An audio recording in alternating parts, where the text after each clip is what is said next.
En la antigua Mesopotamia, región situada en Oriente Medio, entre los márgenes de los ríos Tigris y Éufrates, que corresponden en su mayoría al actual Irak, surgió la civilización sumeria, la civilización más antigua que se conoce en el mundo. Hay muchas teorías que especulan sobre sus orígenes, cómo aparecieron en la zona, de dónde surgieron. Los sumerios comenzaron a escribir su historia supuestamente hace unos 6000 años, mediante pictogramas en tablillas de arcilla. A esta escritura se la denominó escritura cuneiforme y ha sido reconocida como la primera escritura o forma de expresión aparecida en la historia de la humanidad. Aunque debo aclarar que las escrituras cuneiformes más antiguas no están bien datadas y mucho menos traducidas. No sabemos a qué épocas se remontan. Basándonos en las que sí están traducidas, creo que lo más lógico sería que para hablar de los orígenes sumerios leyéramos su historia de su puño y letra. Zacharias Sitchin dedicó 30 años de su vida a la traducción de las tablillas sumerias, y para avalar dichas traducciones quiero dejar bien claro quién era este personaje. Nació en Bakú, Azerbaiyán, el 11 de julio de 1920 y murió en Nueva York a la edad de 90 años, el 9 de octubre de 2010. Fue escritor, historiador y lingüista autodidacta, licenciado en Historia Económica, dominaba a la perfección el hebreo antiguo y el moderno, y fue capaz de traducir miles de tablillas en el idioma cuneiforme de los sumerios, así como otros idiomas antiguos de Oriente. Las obras de Sitchin se han traducido a 26 lenguas y publicadas en ediciones de bolsillo e incluso en versión braille. No voy a contar la larga historia que nos cuenta Zacharias Sitchin sobre los sumerios. Pienso que muchos de ustedes la conocerán y los que no la conozcan les aconsejo que se vean en YouTube dichas traducciones por capítulos en vídeos, llevados magistralmente de la mano de David Parcerisa. A grandes rasgos, en sus traducciones, Sitchin nos cuenta que hace unos 445.000 años llegaron unos seres a nuestro planeta para extraer minerales, principalmente oro. En aquella época aún no había aparecido el hombre moderno. Hace unos 200.000 años, estos seres se cansaron de extraer oro y para su extracción crearon al hombre moderno mediante ingeniería genética. En principio, con varios intentos fallidos. Parece que mezclando su propio ADN con el de un homínido que habitaba por aquel entonces en África. La mezcla de ADN era insertada en el vientre de una hembra de esos homínidos. El resultado era un ser bastante torpe para el desempeño en las funciones mineras o de cualquier otra función. Después de varios intentos, dieron con la clave que les hacía fracasar con todos estos híbridos. En lugar de insertar el óvulo fecundado de hembra homínido en su vientre, lo insertaron en un vientre de hembra Anunnaki. Sí, Anunnaki, con este nombre denomina a esta raza extraterrestre Zacharias Sitchin en sus traducciones. El rey de dicha raza se llamaba Anu y que desde su planeta envió a la Tierra a sus dos hijos, Enlil y Enki, que comandaban toda la expedición aquí en la Tierra. El ingeniero en genética fue precisamente Enki, y la hembra Anunnaki en la que se experimentó fue su propia hermana, que dio a luz al primer hombre moderno. Enki quedó fascinado por el resultado, pues había dado con el ser perfecto para hacer de mano de obra para estos seres, que según cuentan, crearon al hombre a su imagen y semejanza. Estas tablillas en arcilla, que fueron escritas a lo largo de un periodo que pudo ser de varios miles de años, algunas están datadas de hace unos 5.500 años, pero las hay mucho más antiguas. ¿Hasta dónde se pueden remontar en el tiempo? Por la zona en la que transcurren los acontecimientos, los sumerios son, con toda seguridad, los supervivientes del diluvio universal.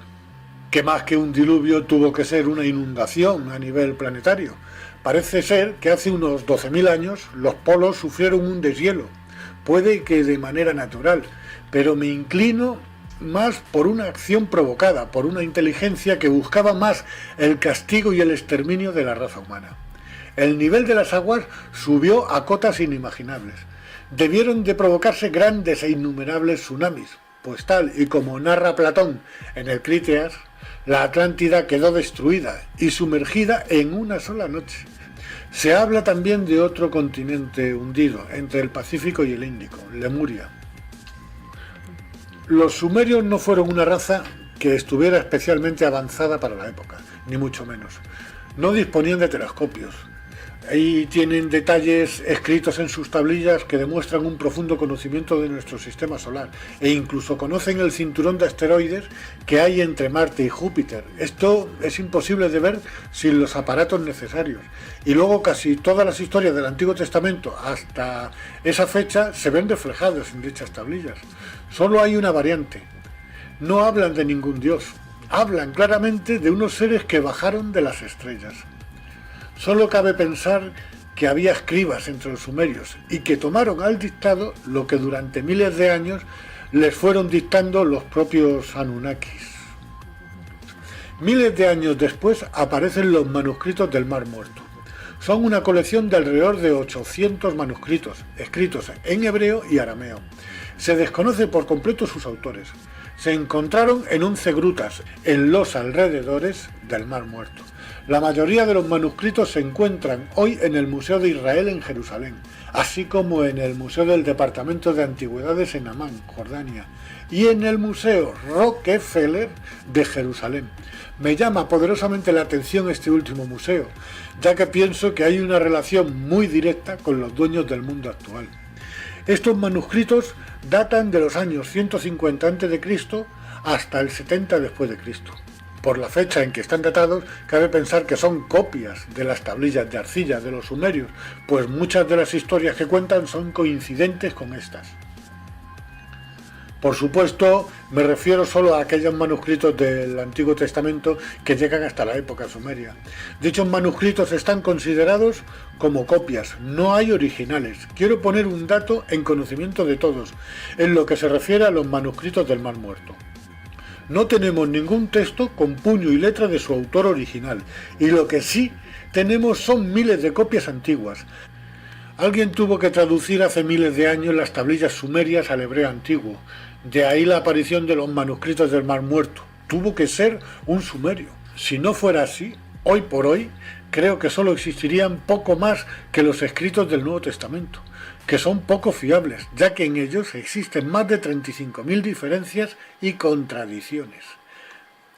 En el Museo Nacional de Irak, en Bagdad, estaban expuestas las tablillas de arcilla, y digo que estaban porque con la invasión de Irak por parte de una coalición de países encabezada por los Estados Unidos, entre el 20 de marzo y el 1 de mayo de 2003, exactamente el 10 de abril de 2003, cuando entraron las fuerzas militares estadounidenses en Bagdad, actuaron como verdaderos saqueadores, entrando y destruyendo todo en el Museo Nacional de Irak. Los casi 200.000 objetos del museo, la mayor colección de antigüedades de Sumeria, Babilonia y Asiria en el mundo, fueron destruidas. Urnas antiquísimas despedazadas, miles de tablillas de arcilla cuneiformes de más de 5.000 años de antigüedad, robadas y destruidas. Muchas de ellas estaban por descifrar. Mientras tanto, otra facción del ejército estadounidense protegía celosamente las instalaciones de gas y petróleo de Kirkuk, donde se halla casi un tercio del petróleo iraquí. Es curioso, parece que entraron con dos fines: borrar la historia del verdadero origen del hombre y robar las reservas de gas y petróleo. ¿Dónde quedó el supuesto motivo de la guerra? ¿Dónde estaban las armas de destrucción masivas? Puedo entender que por codicia, por avaricia, fueran a por las reservas de gas y petróleo. Pero, ¿qué se esconde tras la destrucción de las tablillas de arcilla? ¿Será porque en ellas no hay un Dios omnipotente como creador del hombre y del universo, sino una raza extraterrestre que con ingeniería genética dio con la fórmula del hombre moderno, saltándose lo que hubiese costado millones de años de evolución? De conocerse esta historia, podrían haber caído las religiones judeocristianas, que tanto tienen en común, y con ellas la institución más grande que existe, la Iglesia Católica. Teniendo en cuenta que en su mayoría la élite financiera son de origen judío, no es muy difícil de imaginar que los dueños del mundo pudieron dar consignas de cómo actuar en la entrada de Bagdad, para que se pudiera salvar un secreto que lleva escondido miles de años y así impedir que cayera el Vaticano y todo lo que esto supone. No quedaría ni un ladrillo de iglesias y catedrales de las religiones monoteístas.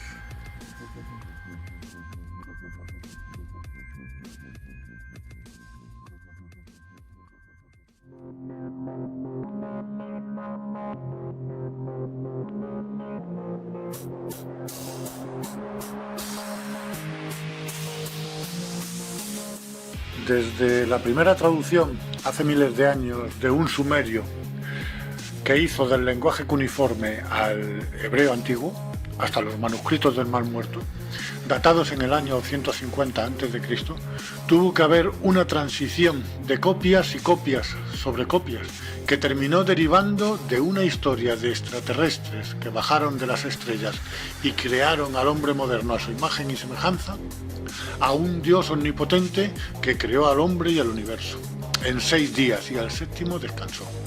Desde luego, sí que se degeneró o se tergiversó la verdadera historia de la humanidad. Da que pensar. Es imposible saber en qué momento de la transcripción de textos copiados pudo obrarse tal calamidad. Quizás no fue degeneración accidental y forme parte de un plan. Puede que la clave esté oculta en los sótanos del Vaticano, donde se esconden grandes secretos que nos han ocultado a toda costa, como si de ello dependiera su supervivencia. El hecho es que, a causa de un plan maléfico, se cambia la interpretación de unos escritos y nace un Dios omnipotente, creándose las 3 religiones monoteístas, con un propósito claro: dividir a los hombres en ideologías absurdas hasta llegar al fanatismo religioso, fomentando el odio y la guerra entre naciones, que abanderaban cada uno un Dios con distinto nombre y que en definitiva parece ser el mismo Dios. ¿Quién está detrás de todo esto? ¿Quién manipula la historia y la moldea a su antojo? Existe una élite que desde hace miles de años actúa entre nosotros. Son antidiluvianos e incluso anteriores a la humanidad. Provocaron extinciones que nos llevaron al borde de la desaparición de nuestra especie. Estuvieron siempre allá donde surgía una gran civilización, la cual manejaban siempre a su antojo. De Sumeria, de Babilonia y Asiria pasaron a Egipto y fueron testigos del nacimiento de una nueva civilización, en la que se erigieron como faraones y dioses supremos. Los primeros signos de una compleja cultura empiezan a manifestarse con el surgimiento de pequeñas ciudades a lo largo del río Nilo. Desarrollaron un lenguaje basado en jeroglíficos. Se caracteriza por el uso de signos, cuyo significado se conoce gracias al descifrado de los textos contenidos en la piedra Rosetta, que fue encontrada en 1799, en la que está grabada un decreto en 3 tipos de escritura: jeroglífica, demótica y griega. Es muy significativo comprobar que el idioma jeroglífico egipcio es como una extensión o continuación más evolucionada del idioma cuneiforme de los sumerios. Por extensión, también se ha dado el nombre de signo jeroglífico a algunos de los grafemas de la escritura cuneiforme. Según la mitología egipcia, los primeros reyes de Egipto no fueron hombres, sino dioses.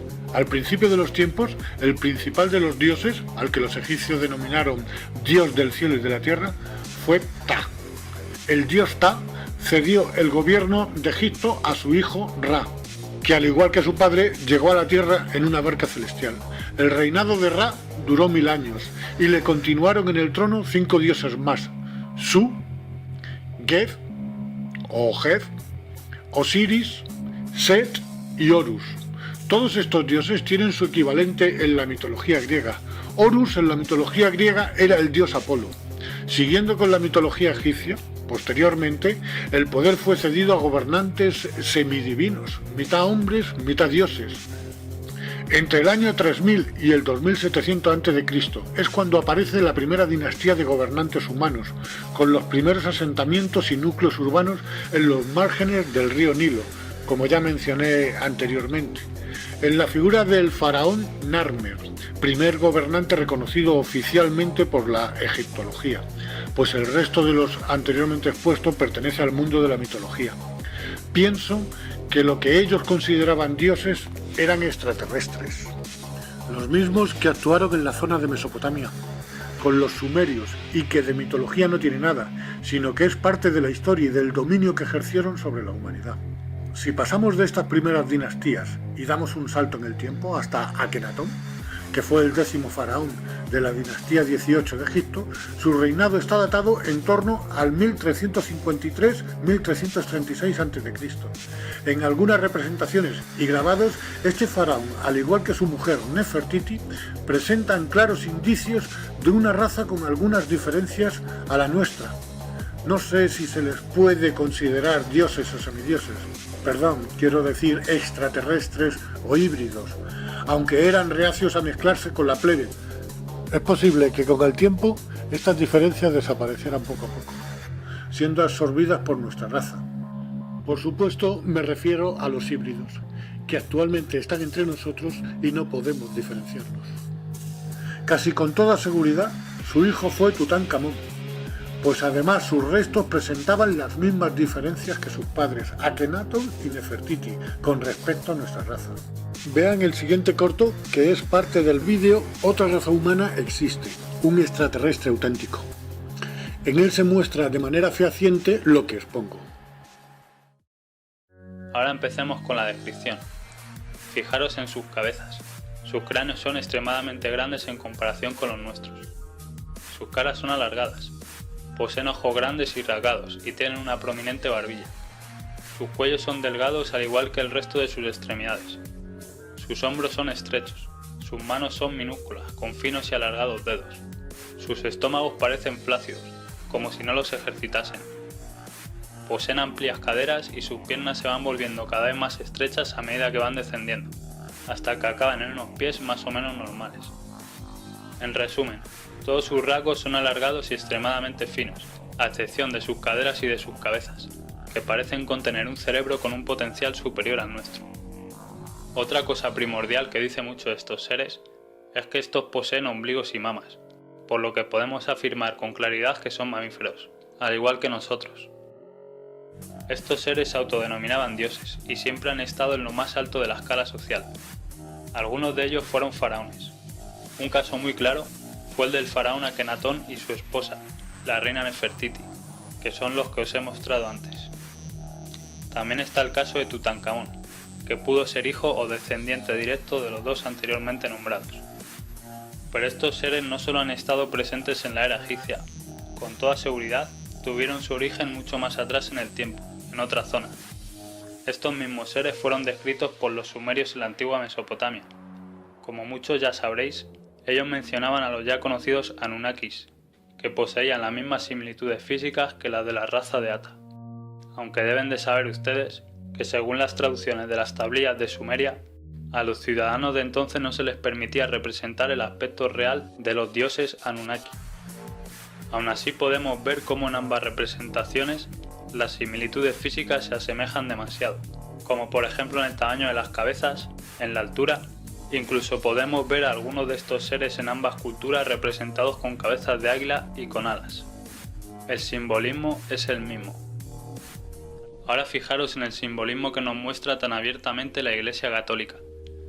Para empezar, tienen un obelisco en medio del Vaticano. Pero hay algo que me llama más la atención. Ojo al sombrero del pontífice. La forma de este hace referencia a la forma de la cabeza de estos seres. La Iglesia utiliza los mismos sombreros que lucían estas criaturas en el antiguo Egipto.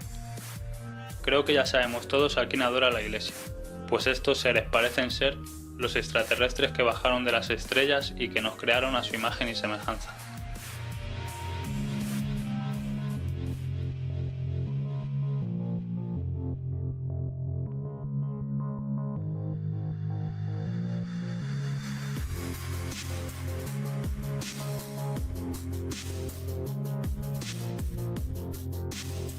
Les aconsejo que lo vean entero.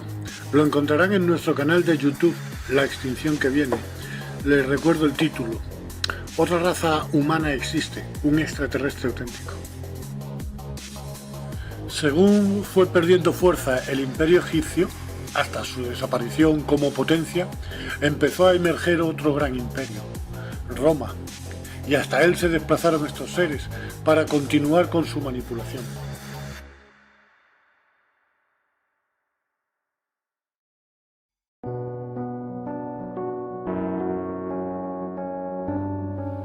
Es curioso ver que cuando nace un imperio, ya nace con el fenómeno mitológico y que precede a este en demasiados miles de años.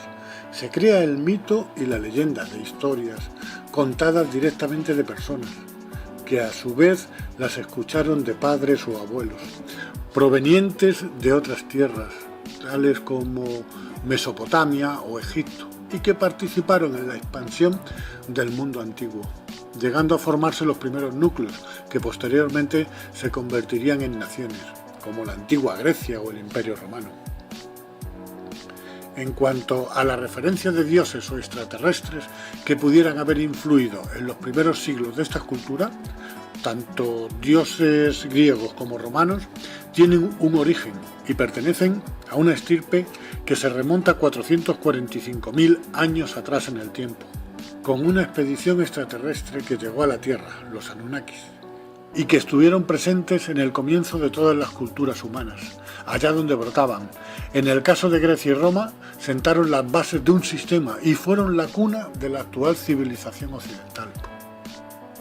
Lo que estos seres significaron en la antigua Sumeria, bajo el concepto de extraterrestres o viajeros que bajaron de las estrellas, pasaron a ser dioses en Egipto.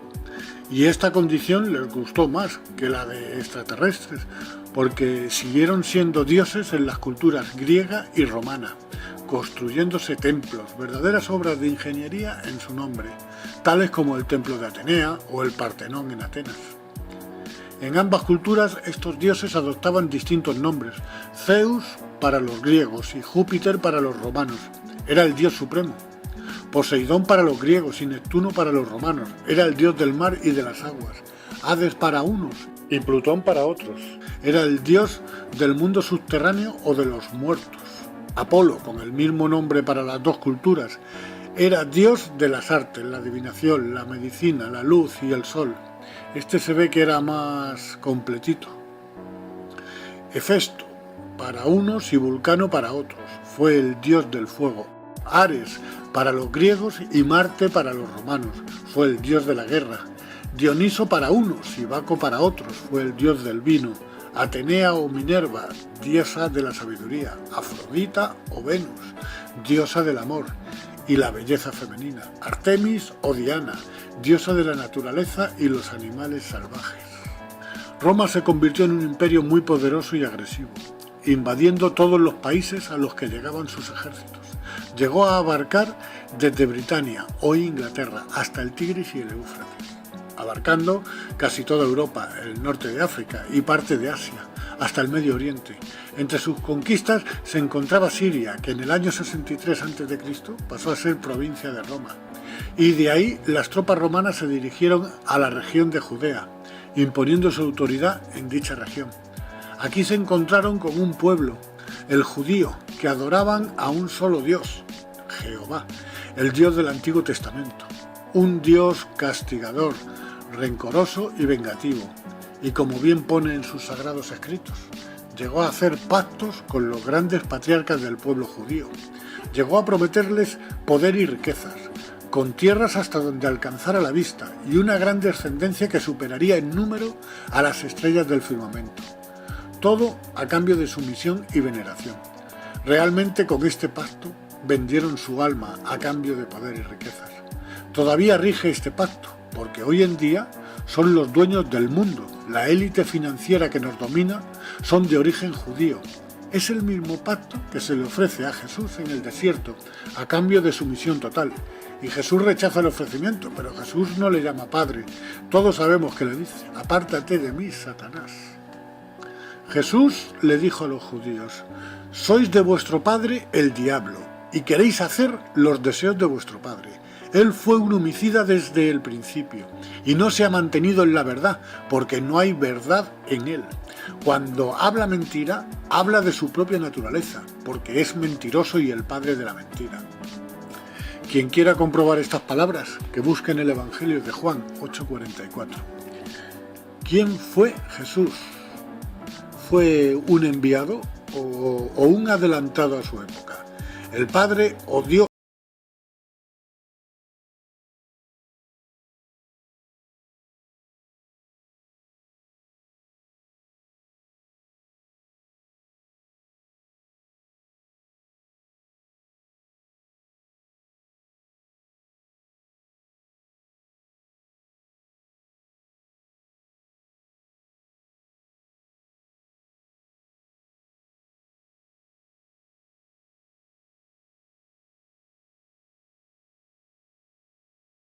Judea a todos los niños menores de 2 años. Más adelante, a los 33 años, son los líderes judíos los que con denuncias falsas entregan a Jesús a los romanos para que éstos lo crucifiquen. La verdad es que ni el Dios de los judíos ni los judíos querían a Jesús, le temían. De todos es conocido, Poncio Pilatos da a elegir al pueblo judío entre 2 personas, a quién dejar en libertad y a quién crucificar. Uno era un famoso asesino, Barrabás, y el otro era Jesús, y todo el pueblo judío pedía a gritos la crucifixión de Jesús. Su mensaje fue de amor y de paz para toda la humanidad, para todos por igual. Sin embargo, el Dios del Antiguo Testamento solo favorecía al pueblo judío, el pueblo elegido por Dios. Según consta en el Antiguo Testamento, destruyó pueblos enteros para que se fueran asentando familias y clanes judías, y a su vez dejar libre el paso de estos hacia la tierra prometida, donde hoy en día son nación, bajo el nombre de Israel, y siguen con el ejemplo de su Dios, pues siguen masacrando al pueblo palestino. Jesús intentó que su mensaje llegara a todo el mundo. Se creó un movimiento después de su muerte, alrededor de su figura, pues sus primeros seguidores, los primeros cristianos, debieron de ser auténticos, muy distintos a lo que poco después ocurrió, pues este movimiento fue adulterado y sus bases totalmente cambiadas o confundidas.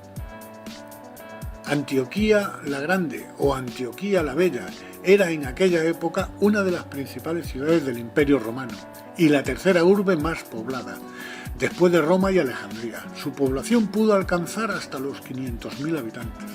Se fundó en Antioquía una comunidad religiosa integrada por judeocristianos. Antioquía fue el primer lugar donde los discípulos fueron llamados cristianos, pues anteriormente eran considerados como una secta del judaísmo.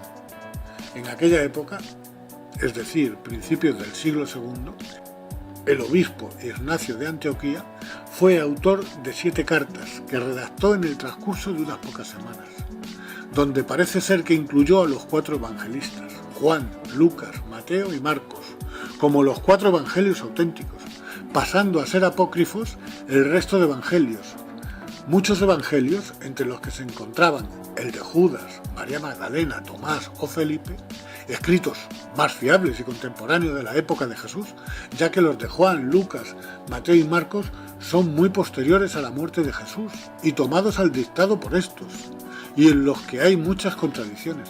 El obispo Ignacio de Antioquía fue condenado a muerte en tiempos del emperador romano Trajano, acusado de profesar el cristianismo. Las leyes romanas perseguían y condenaban a muerte a los cristianos. A principios del siglo IV de nuestra era, cuando la población cristiana creció hasta ser el 50% de la población total, el emperador Constantino I el Grande, para evitar más enfrentamientos entre la población, convocó el primer concilio de Nicea en el año 325, que otorgó legitimidad legal al cristianismo en el Imperio Romano por primera vez, y parece que fundió las creencias de una parte politeísta con otra parte monoteísta. De esta fusión religiosa salió una sola religión monoteísta, y la mayor chapuza que uno se pueda imaginar, y que todavía sigue en vigor y de la que se dice que tiene en la actualidad 1.000 millones de seguidores. Yo me pregunto, ¿me estarán contando a mí entre sus seguidores? Porque resulta que si el dato viene de todos los bautizados, yo estoy bautizado, y como yo, muchísima gente a la que no se les preguntó si querían ser cristianos. Si a 1.000 millones le restamos los que no nos sentimos cristianos, ni tampoco somos practicantes, seguro que esta cifra bajaría muchísimo, a saber hasta qué cotas. Si Jesús levantara la cabeza, no se sentiría representado por esta iglesia, que lo único que hace es recaudar e invertir en bolsa y en oscuros negocios, en todas las industrias, para seguir creciendo como la mayor de todas las multinacionales, mientras que miles de niños mueren de hambre en el mundo. Su fuerza e influencia sobre los poderes políticos se ven reflejados en las subvenciones que reciben de casi todos los gobiernos y están libres de impuestos. Su conexión con la élite y el nuevo orden mundial es muy evidente. Hacia finales del siglo IV comenzó la decadencia del Imperio Romano y a finales del siglo V fue su caída. Viene la época de la Alta Edad Media o de la Edad Oscura, que abarca el periodo comprendido desde la caída del Imperio Romano hasta el feudalismo. Europa occidental emerge como una nueva civilización. El feudalismo reemplazó al Imperio Romano en Europa y empezaron a surgir los primeros reinos europeos.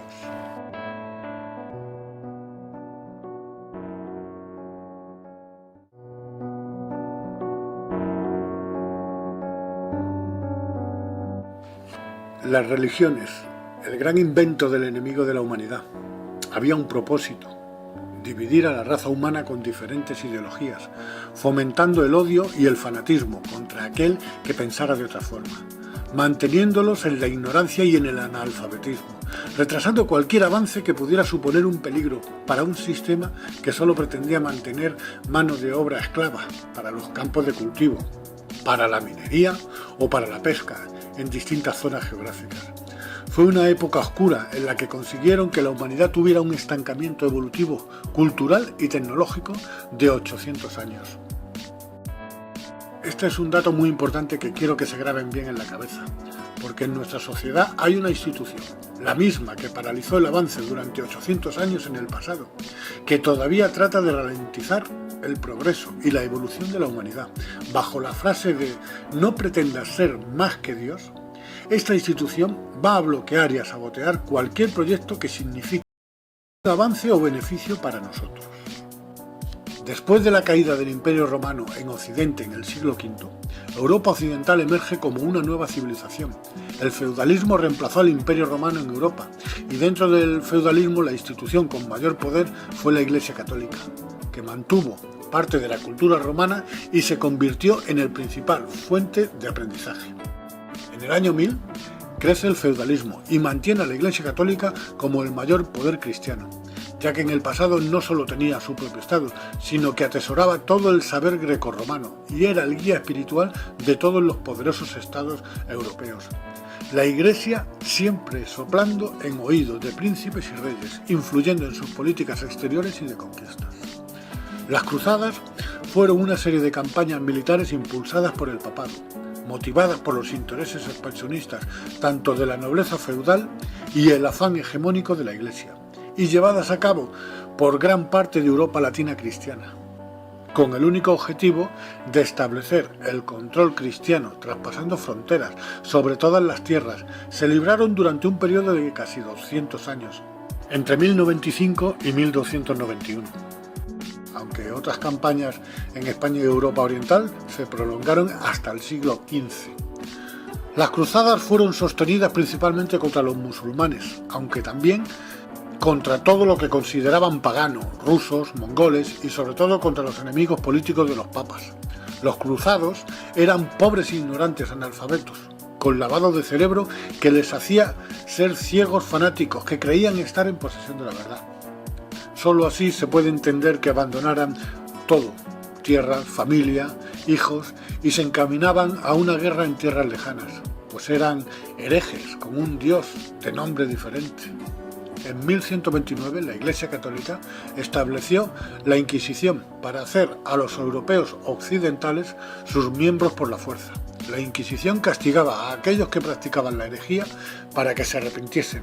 Si no lo hacían, sufrían la pena de muerte. Durante este tiempo, muchos nobles gobernaron la Iglesia. La influencia de la Iglesia Católica romana había crecido enormemente debido a las conversiones de reyes paganos, como los escandinavos, polacos, húngaros, lituanos, más la reconquista cristiana del Al-Ándalus y las cruzadas. Como resultado, la mayor parte de Europa era católica romana en el siglo XV. Mediante el Tratado de Tordesillas, el Papa divide el mundo en dos y manda a los españoles y portugueses a ganar el mundo para su Dios, para los reyes católicos, como así también para la Iglesia. La evangelización era una meta de la conquista. La otra, por supuesto, era el oro que llegaría a las arcas del rey y a los altares de las iglesias. La fortuna del Vaticano fue acumulada en su mayoría por el saqueo a las víctimas de genocidios, como los incas y los protestantes, cuyos bienes fueron embargados durante la Inquisición. Los conquistadores españoles destruyeron el mundo de los aztecas, a quienes encarcelaron, torturaron y mataron en nombre de su dios cristiano, robando así enormes fortunas de oro. Veamos una cronología de los crímenes de la Santa Iglesia. En el año 382, Teodosio I suscribió edictos contra herejes y paganos donde se contemplaban condenas de muerte y confiscación de bienes. Se iba creando así lo que en el futuro sería la Santa Inquisición. La persecución a la que fueron sometidos los cristianos gnósticos, quiero aclarar que estos eran los verdaderos cristianos, los que supieron interpretar el mensaje de Jesús, sin embargo fueron denunciados como herejes, mientras que sus libros sagrados eran robados y quemados. Los gnósticos creían en un Dios muy superior, que según Cristo estaba en nuestro interior, y no en el Dios de la Biblia hebrea, Yahvé o Jehová, mientras que la Iglesia Católica confunde a Yahvé o Jehová con el Dios absoluto.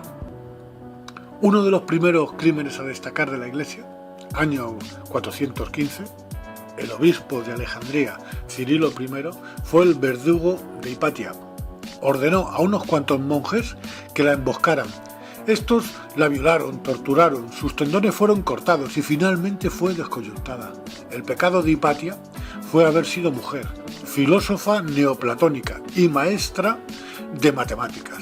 No se admitía que una mujer adquiriera cultura. La Iglesia Católica desde sus inicios le negó derechos a las mujeres. Estas no podían poseer dentro de la misma Iglesia un cargo de autoridad.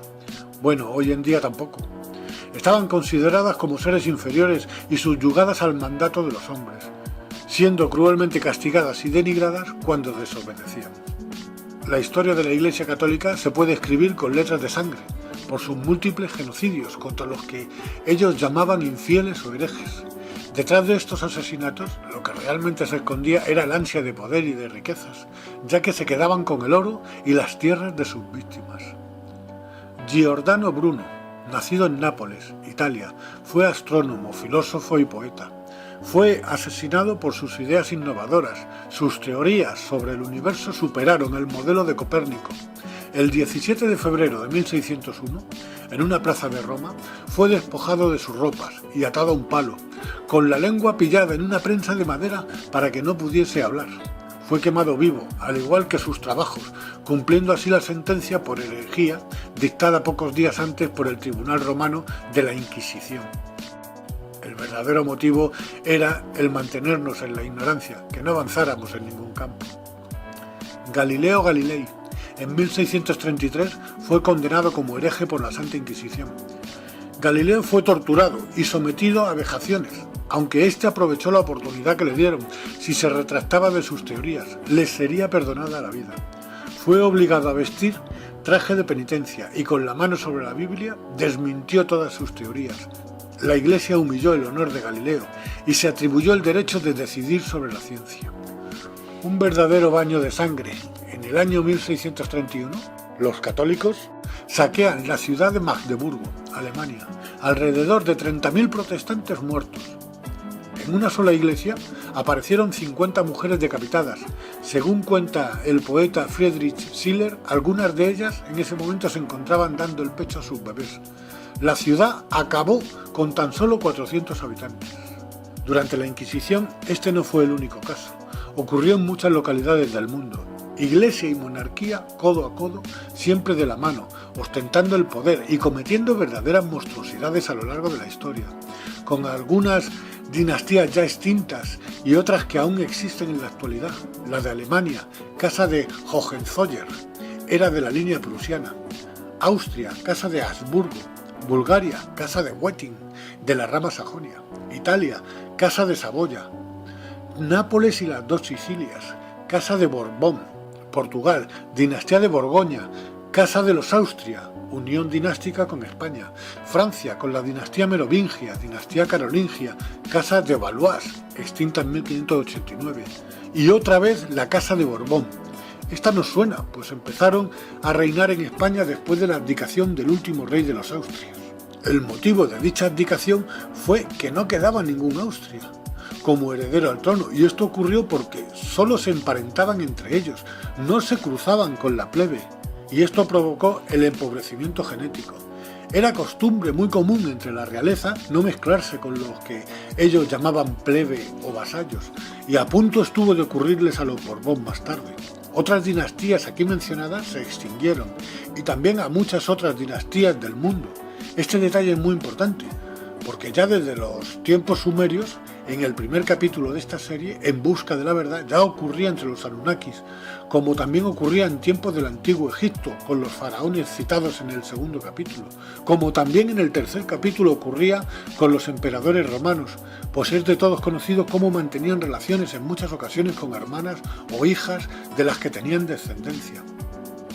Desde el principio de la historia ha sido un vínculo común en todas las esferas del poder. En Europa quedan 10 naciones con lo que políticamente es denominado monarquía parlamentaria. Hacia finales del siglo XVIII, con la Revolución Industrial, y finales del siglo XIX y principios del XX, empezó a florecer otro gran imperio en Norteamérica.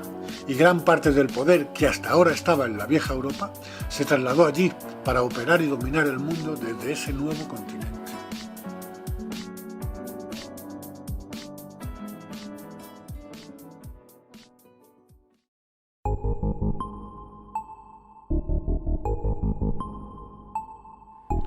A finales del siglo XVIII, con la Revolución Industrial, damos fin al mayor estancamiento evolutivo provocado por la Iglesia en la edad oscura del feudalismo medieval. Comienza la Edad Moderna, con un conjunto de transformaciones socioeconómicas, tecnológicas y culturales. Durante la Edad Moderna se van gestando lentamente, junto con la Iglesia, el capitalismo y las entidades políticas, que parecen estar perfectamente coordinados para controlar en su beneficio a la gran masa. Siguiendo una línea desde el principio de los tiempos, veremos que nunca hemos estado solos. Es como si hubiéramos sido dirigidos dentro de un sistema en el que solo podríamos llegar a un punto, y ese punto es en el que nos encontramos ahora. Hay gente entre nosotros que en aquel tiempo pasaron por dioses, que parecen ser eternos y que guardan este secreto. Nos hacen creer que aquellos que pasaron por antiguos dioses solo eran mitos o leyendas, o sencillamente que se fueron hace miles de años, y que a consecuencia de esto el hombre hereda la tierra. Pero no es así. Están entre nosotros, son una línea híbrida que se remonta a un pasado antediluviano. Estas líneas híbridas se convirtieron en los gobernantes políticos y económicos, y seguimos siendo tan esclavos como en el pasado. Hay muchas evidencias, su simbología nos la plantan en la cara continuamente, a través de anuncios, logos, cadenas de televisión y en el propio papel moneda.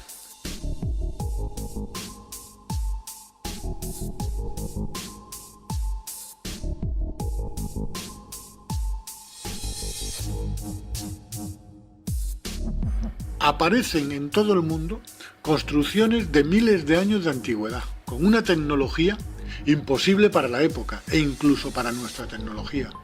Son millones los avistamientos de extrañas naves con maniobras de vuelo imposibles.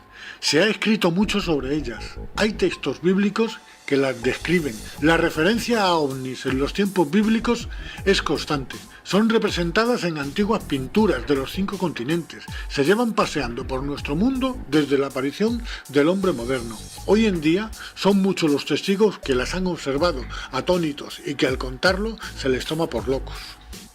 Desde la Segunda Guerra Mundial hasta la actualidad ha habido un verdadero aluvión de avistamientos en todo el mundo. Desde el famoso caso Roswell se crearon muchas organizaciones gubernamentales. Algunas se daban a conocer, como el Proyecto Libro Azul, que fue una serie de estudios sobre ovnis por parte de la Fuerza Aérea de los Estados Unidos. Estuvo operativa desde 1952 hasta 1969. Se recogieron, analizaron y archivaron miles de informes ovni. En realidad, estos estaban más preocupados de poner en ridículo el tema ovni que de descubrir cualquier evidencia alien. Hubo otras organizaciones paralelas tan secretas que el propio gobierno negaba su existencia. Los famosos hombres de negro, presuntos agentes secretos gubernamentales o extragubernamentales, encargados de ocultar cualquier evidencia extraterrestre en la Tierra. Se empezó a hablar de ellos después del caso Roswell. Algunos testigos de este incidente denunciaron amenazas muy fuertes por parte de oficiales del ejército, incluso amenazas de muerte del testigo y de su entorno familiar. A partir de estas denuncias empezaron a aparecer los hombres de negro, que eran descritos como hombres de gran corpulencia e inexpresivos, con enormes gafas de sol negras, vestían con trajes de negro. Siempre llegaban en un coche totalmente negro y sin ningún distintivo o señal que los identificara. Ya no se podía denunciar, ya que el gobierno negaba cualquier vinculación e incluso negaba la existencia de dichos hombres. A partir de aquí y durante décadas se vieron en los escenarios de algunos avistamientos ovni. Según contaban los propios testigos de dichos avistamientos, declaraban haber sido amenazados si contaban lo que habían visto. Se llegó a sugerir que estos hombres eran alienígenas. En la famosa serie norteamericana de los años 90, Expediente X, serie que tocaba estos temas con bastante rigor, ya que siempre basaban sus argumentos en casos reales con teorías sobre conspiración. Se hacía mención a los hombres de negro como seres híbridos, seres muy peligrosos que hacían desaparecer a gente si era necesario. El hecho de que fueron mencionados como híbridos en la serie Expediente X no debe desvirtuar este caso, pues los hombres de negro se empezó a hablar 50 años atrás, antes de que existiera la serie. Parece claro que la visión que tenían los hombres de negro era la de borrar cualquier vestigio del tema extraterrestre. Por supuesto, pienso que el gobierno, por mucho que negara la existencia de esta organización, sí que sabían de su existencia y de qué organismo dependían. Como también pienso que están en contacto permanente con inteligencias extraterrestres, ya que mi teoría es que tienen conexión con los antiguos Anunnakis, aquellos que de las estrellas bajaron a la Tierra. Fueron una raza muy guerrera, al igual que Estados Unidos. Las disputas entre ellos, con batallas en los cielos por controlar grandes zonas de la Tierra, me recuerdan a las invasiones de Corea, de Vietnam, de Afganistán, de Irak, de Libia, etcétera, etcétera. Y se cuentan tanto en las tablillas sumerias como en los escritos del Antiguo Testamento, como en el Majábharata de la India. Fueron faraones en Egipto. Y de ahí pasaron a ser emperadores de la antigua Roma, para continuar siendo reyes en Europa desde la época feudal. Dos casos que se han hecho muy famosos de estas batallas en los cielos en esta época fueron en Nuremberg, Alemania, con la salida del sol el 14 de abril de 1561. Fue vista por miles de personas una verdadera batalla en el cielo, y que 5 años más tarde, en 1566, otra batalla muy similar se produjo sobre los cielos de Basilea, en Suiza. Ambos acontecimientos fueron explicados por la Iglesia como señales divinas. En este aspecto de ocultar lo evidente, parece que la Iglesia cumplía la misión que hoy en día hace el gobierno estadounidense, al igual que otros muchos gobiernos, y es la de ocultar cualquier vestigio extraterrestre. Si antes nos decían que era el Espíritu Santo, ahora nos dicen que es el planeta Venus, y se quedan tan anchos. De estas monarquías de la vieja Europa, siguiendo una línea consanguínea, parece que han seguido como presidentes de los países más poderosos del mundo. Estados Unidos ha estado siendo gobernada desde sus inicios hasta la actualidad por descendientes de monarquías europeas. Barack Obama, por su rama materna, es primo en 10º grado del expresidente de Estados Unidos George W. Bush. Obama también está emparentado como primo en 8º grado con el ex vicepresidente Dick Cheney. Dentro de su linaje aparecen como familiares en distintos grados los nombres de expresidentes como Gerald Ford, Lyndon Johnson, Harry Truman y el ex primer ministro de Inglaterra, Winston Churchill. Parece que los presidentes de Estados Unidos están emparentados. Los 44 que se han convertido en presidentes de los Estados Unidos están todos emparentados. 33 de ellos se remontan a Carlomagno, uno de los monarcas más famosos. Fue rey de los francos, actual Francia, y de los lombardos, desde el año 768 hasta su muerte en el año 814. Conquistó Italia y fue coronado Imperator Augustus por el Papa León III, el 25 de diciembre del año 800 hasta el año 814 en Roma. Este es un detalle importante de conexión emperador y monarca al mismo tiempo. Otros reyes famosos con parentesco con los actuales presidentes fueron Juan Sin Tierra, reinó sobre Inglaterra desde el año 1199 hasta su muerte en 1216.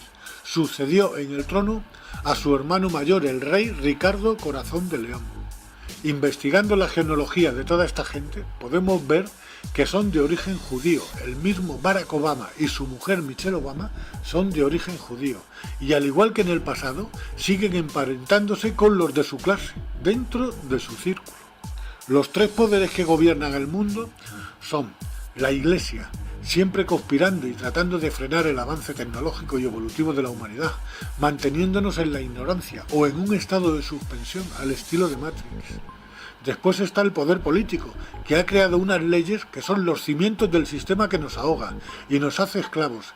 Y detrás de estos, ocupando lo más alto en la cúspide de la pirámide, un poder oculto, una sociedad secreta tan poderosa que hace temblar a los cargos políticos más poderosos del mundo. Forman una sociedad cerrada, con un poder increíble, tienen un arma invencible, manejan la economía mundial, controlan todas las industrias, son una élite financiera, propietarios de los mayores bancos del mundo. Y a través de estos controlan los bancos centrales del mundo, desde la Reserva Federal Americana y desde el Banco Central Europeo. Reginald McKenna fue banquero y político británico. En el año 1924 dijo: "Me temo que al hombre de la calle no le gustaría saber que los bancos pueden crear, y de hecho crean, dinero. El volumen del dinero en existencia varía solamente con la acción de los bancos, acumulando o reduciendo los préstamos. Los que controlan el crédito de una nación dirigen la política de su gobierno y tienen en sus manos el destino del pueblo. Emiten el dinero en la medida que les conviene y crean colapsos a nivel mundial cuando les viene en gana. Un ejemplo muy claro, y que está muy reciente, es la actual crisis y la llegada del nuevo orden mundial. Fíjense en el siguiente vídeo, las 3 etapas de la crisis. La crisis, una maniobra de los banqueros. Esta estafa, llamada crisis, se puede resumir en 3 etapas. La primera etapa: los bancos son autorizados por la Reserva Federal y el BCE a conceder todo tipo de créditos, sobre todo hipotecarios, con las mayores facilidades al cliente. Para ello, la Reserva Federal y el Banco Central Europeo emitirán todo el dinero que les soliciten los bancos para conceder dichos créditos. Después de unos cuantos años concediendo créditos a diestro y siniestro, apenas sin poner inconvenientes, viene la segunda etapa. La segunda etapa. A estas alturas el consumidor ya ha pagado una buena parte de la deuda y aquí se pone en marcha el parón. De golpe se corta el flujo de los créditos. Todos los bancos al unísono dejan de conceder créditos y todas las empresas constructoras con proyectos enteros terminados, así como urbanizaciones enteras por vender, cientos de miles de viviendas esperando un comprador. Comprador que no llega, pues no se conceden créditos. Todos estos pisos se los tuvieron que comer las constructoras y muchas de ellas no aguantaron el tirón y miles de empresas que vivían de ellas tampoco, viniéndose abajo y mandando al paro a millones de personas que tenían pendiente créditos hipotecarios que no iban a poder seguir pagando. Otras industrias como las del automóvil también corrieron la misma suerte. Y esto dio paso a la tercera etapa. Tercera etapa. Los bancos, ante el impago de los créditos, inician su elaborado plan de quedarse con todo. Los desahucios no se hicieron esperar, quedándose con las viviendas y dejando a sus propietarios en la calle y con la deuda que les faltaba por pagar. Quiero aclarar que un crédito es un dinero adelantado que va existiendo en la medida que el consumidor lo va pagando mes tras mes. Bajo este principio hay que entender que los bancos prestan un dinero que no existe. Luego se quedan con las casas de sus víctimas que sí existen y que estuvieron pagando mes tras mes con un dinero que sí existe. Y se quedan con una deuda real que no deja levantar cabeza a nadie. Esto no es la primera vez que ocurre, porque esto mismo ya lo hicieron en 1910 y en 1929 con el famoso crack del Octubre Negro. La gente, al igual que ahora, se tiraban por las ventanas. Esto es el comienzo de una nueva era. El nuevo orden mundial está llegando a todas partes. Se avecina de nuevo la Edad Oscura, donde unos pocos se erigen como los dioses del pasado, para mantenernos bajo su pie como esclavos. Los causantes son la élite, o mejor dicho, el cártel de banqueros que domina el mundo. Me refiero a los Rothschild, JP Morgan, Rockefeller, Warburg, etc., etc., son de origen judío, al igual que los presidentes estadounidenses. El pacto que sellaron los grandes patriarcas con Yahvé o Jehová sigue estando en vigor. Siguen siendo el pueblo elegido por el Dios del Antiguo Testamento. Se prevé un enfrentamiento en el que quieren solucionar el problema de la superpoblación. Y como si fuéramos ganado, pretenden sacrificarnos. Provocarán la Tercera Guerra Mundial. Todo nuestro mundo está a punto de venirse abajo. Depende del resultado de una próxima guerra en la que quieren reducirnos a menos de la mitad de la población mundial. Se ha activado una cuenta atrás. Nos estamos quedando sin tiempo para organizarnos, para poder hacer frente a este enemigo tan colosal, que ha sabido dividirnos y enfrentarnos a nosotros mismos. Nuestra supervivencia depende de la unión, que se pongan de nuestro lado los ejércitos y fuerzas del orden de todo el mundo, porque si siguen del lado del enemigo capitalista, pereceremos.